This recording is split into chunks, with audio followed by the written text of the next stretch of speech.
Isang pinagpalang araw sa ating lahat. Welcome to the 365 Daily Devotion. Ngayong araw ay tatakot tayo sa ating panibagong topic ng ating devotion. Pero ito is pagpapatuloy lang ng ating seminary edition na patungkol sa salita ng Diyos. Kaya ako, this is lagi kayong hinihikayat na panoorin itong devotion natin.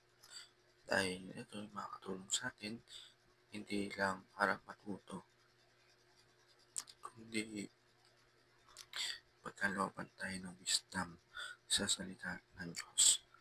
So, ngayong araw pala ay June 15, 2025 at ngayon ay pinagdiriwang natin ng Happy Father's Day. So, binabati ko ng Happy Father's Day doon sa ating mga ama na hindi nagsasawang magsumika para tayo ay mabuhay.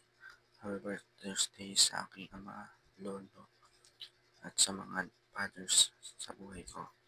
So, yung ating topic ngayon is, ano ang pundasyon ng ating pananampalataya? So, ikaw, sa pananampalataya mo, sapit mo sa Panginoon, ano yung pundasyon mo? So, isipin natin, ano nga ba naging pundasyon ko? Bakit ako nananampalataya? So, basahin natin yung ating topic na justification.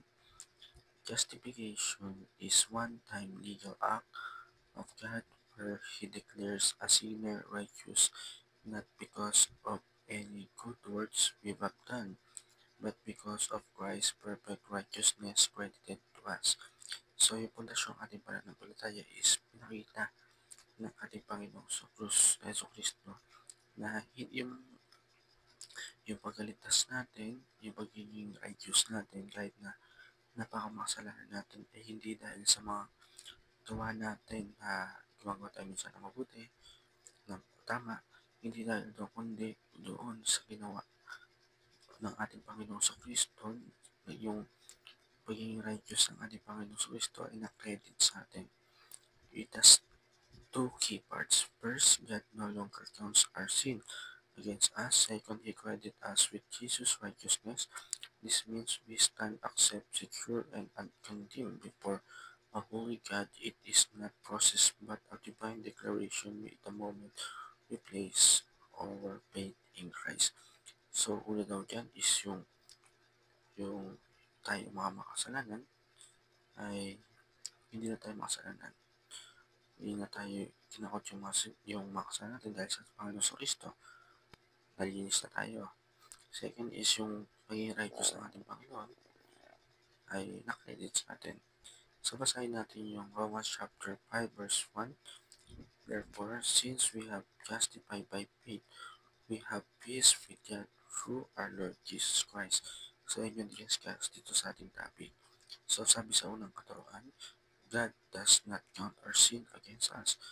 Kahit napakasalanan mo, kahit pumatay ka pa ng tao, hindi na na-count sa buhay mo yan dahil sa ating Panginoon Kristo. God imputes Christ's righteousness to us. Yung pagiging righteous na, hindi kinedit sa Kanya. Isipin mo, hindi mo kikredit sa anak mo, kinedit mo sa mga taong makasalanan. So, number 3, God justifies those who put their faith in Christ. Kaya kailangan is manampalataya tayo sa ating Panginoon. Doon makikita, doon mag-justify ng ating Panginoon yung pag-put ng credit sa atin at pag-alis ng ating mga sin. I-reject natin sa buhay natin yung guilt, shame, and sa buhay natin, isalisin natin si Satan. Kaya rest in the truth that God fully accepts us and rejoice in our freedom and new identity in Christ. So, ilan po para sa karoon, meron tayo natulong sa ating pananampalataya. God bless all.